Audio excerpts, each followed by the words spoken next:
In the past 20 years, we've been living through the death of the American male.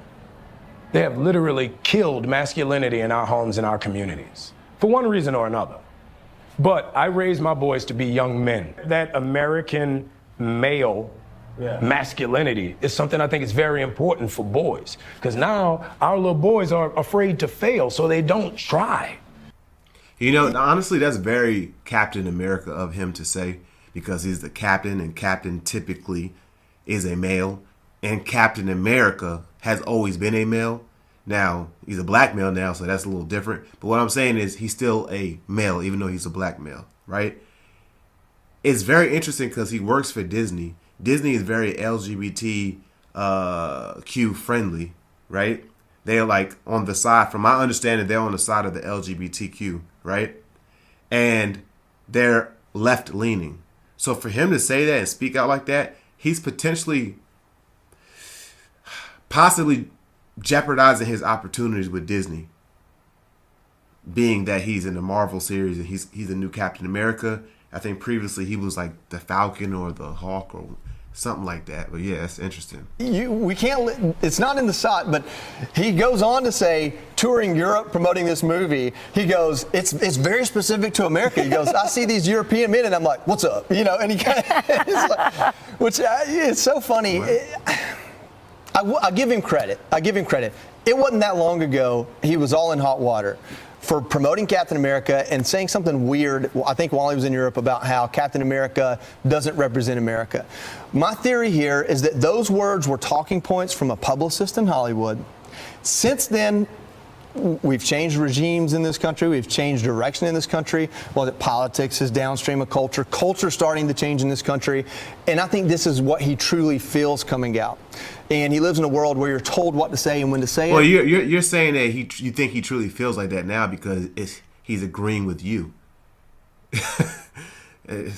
That's why you're saying that. And he felt empowered maybe because of the sway of society. But like before when he had talking points that didn't align with your ideologies, then it was the publicist that was putting him up to it. But now that he's saying something that you want to hear, oh, he's being authentic. Now he's speaking his mind. Maybe he was speaking his mind before.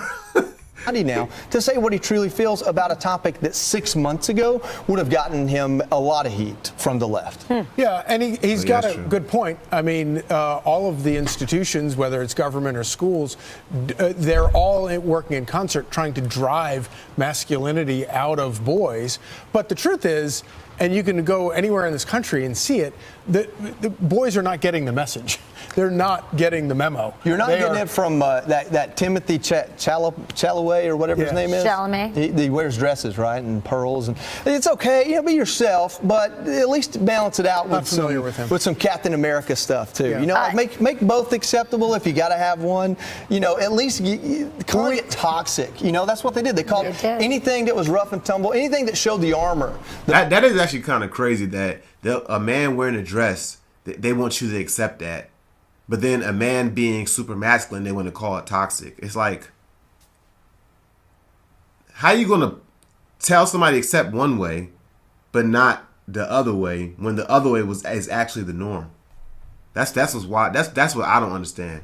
So how could you be so judgmental when you don't want people judging you? That's how, you know what I'm saying? The provide, protect, take the arrows for those that are weaker, to go out and gather the food and provide, at least give that room to breathe. And this is a mainstream, very popular actor doing exactly that. He's talking about how it's good for boys, to sort of say it's okay to be masculine. It's good for women. Yep. Women need men to be masculine. They're the providers, they're the ones who step up, when their girlfriend gets pregnant and says, I'm gonna take care of you. I'm gonna take care of the situation. The weak guy says, here's $600 for an abortion. That's the difference, right? So Americans and women do better when men are allowed to do what they do best, which is be masculine, provide, protect. Women are very strong. They can handle strong men.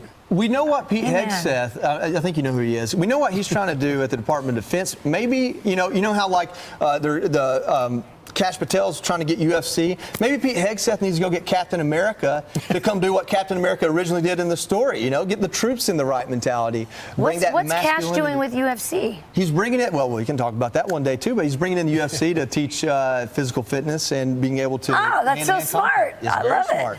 Yeah, I mean, he's got Dan Bongino, so he's halfway there. Oh yeah, they're in good hands with Dan. Yeah, the thing that I want to talk about is that for a woman to want to wear a dress and want to identify as something else and things like that, personally, I don't understand it, right? But who cares? It's not for me to understand. I mean, this is what I believe. If it has nothing to do with me, then why do I care so much? The only time I care so much is when they're trying to tell me that I need to think a certain way about them, or I need to think, or is you trying to tell me what to do with my family or something like that. That's a little different. But when somebody, that's a little different. But when somebody wants to, a man wants to wear a dress and those type of things and whatever, and call himself whatever, I don't care, bro. I'm just gonna keep it 100, bro. I don't care, and I think it's because that's just how I am. And I think also number two is because I'm a Christian. And one thing I know about being a Christian is that God gives everyone free will.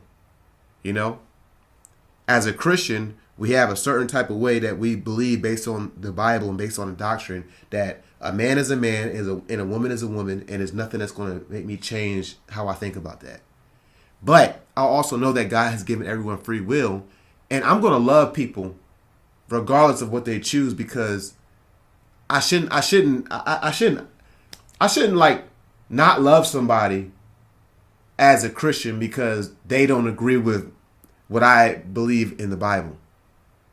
And I know that God's given everyone free will. So if God is not forcing somebody to believe what's in the Bible, to live the way that we believe that God wants us to live according to the Bible, then who am I to tell somebody what to do with it? Why should I be invested that much?